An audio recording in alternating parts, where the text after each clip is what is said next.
Yan guys, siyempre may naisip akong kalokohan ngayon. Subukan ko i-prank yung kapatid ko.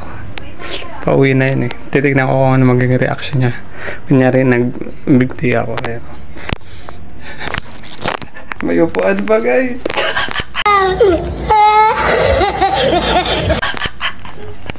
Try natin.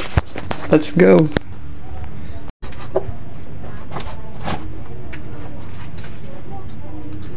Dinagdagan pa natin ng video para kunyari nag-last din.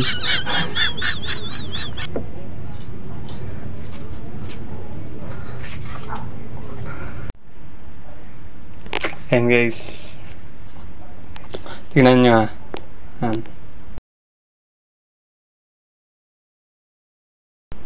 Nag-chat siya sa akin pero hindi natin yan re-replyan kasi para mas makatotohanan yung gagawin natin prank sa kanya.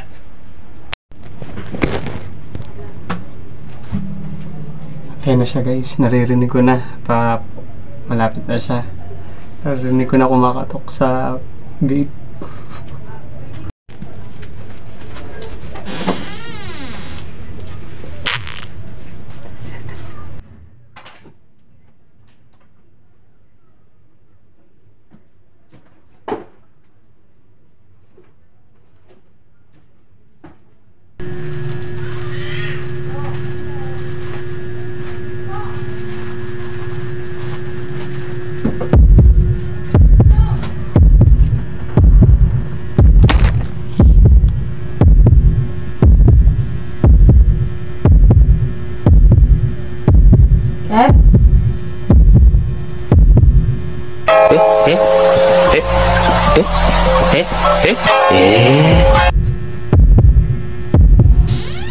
Gab?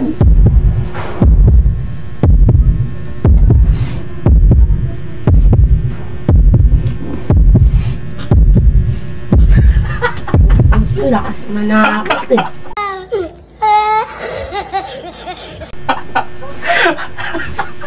It's a galing. It's a prank. Mabilis ito naman. Lakit yan.